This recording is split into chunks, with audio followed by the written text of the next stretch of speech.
Let's start with what exactly is a surety bond?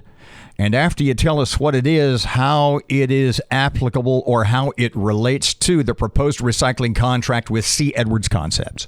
A surety bond or a performance bond is a guarantee by a third party, typically an insurance company, that a contractor will complete the project according to the terms of the contract.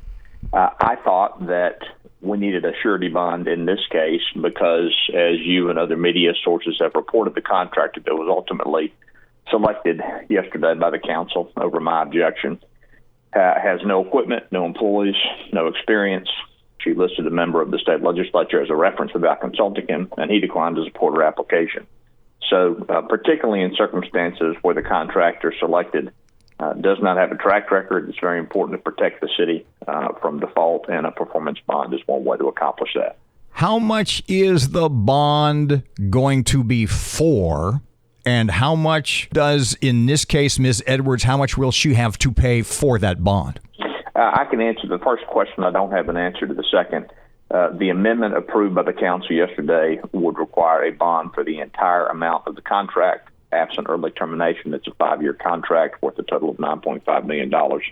So my expectation is she would have to procure a bond in that amount. What was Ms. Edwards' reaction to that? Could you tell from your chair? And B, it was almost immediately objected to by the city attorney, Mr. Latier, right? Mr. Latier did express concerns about the amendment. As far as Ms. Edwards' reaction, I couldn't ascertain that from my seat. I will say that I offered during the course of these negotiations and consideration of this legislation to meet with Ms. Edwards privately, and she declined that invitation, so I did not have an opportunity to discuss any of this with her directly. Was it interesting to you, and maybe I'm overanalyzing here, that it was one of the TV news sites quoted Mr. Latier as saying that he didn't think the amendment was appropriate. Was it interesting to you that he used the word appropriate as opposed to illegal or against the city charter or anything else, or am I just looking at it too hard? Well, I'll say first that Mr. Latier is my friend and colleague in the bar. I think he does a fine job as the city attorney.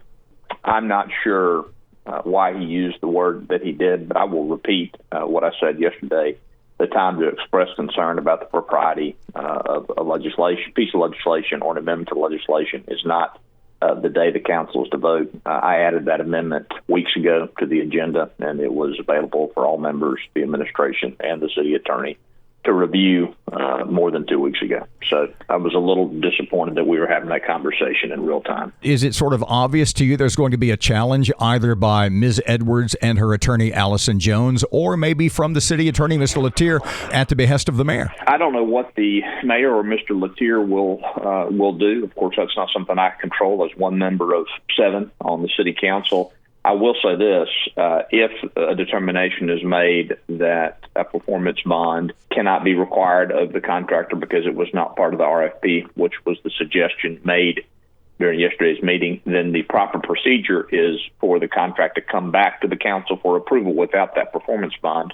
And I frankly don't know that they have the votes to get it through without that. Who makes that final decision? I guess you go to court. Which court is it? Is it a judge? How does that happen exactly? My presumption would be that if Ms. Edwards were to take the position that she's entitled to the contract without the performance bond, that's a position I disagree with, of course, but she would have recourse in the First Judicial District Court, State District Court in Caddo Parish. Is the tack that Ms. Edwards and her lawyer would take the same as the city would make, i.e. the mayor and Mr. Latier? I don't know the answer to that question, and I certainly don't want to say or do anything that helps Ms. Jones or Ms. Edwards strategize litigation against the city. In your opinion, what happens 30, 60, 90 days down the line?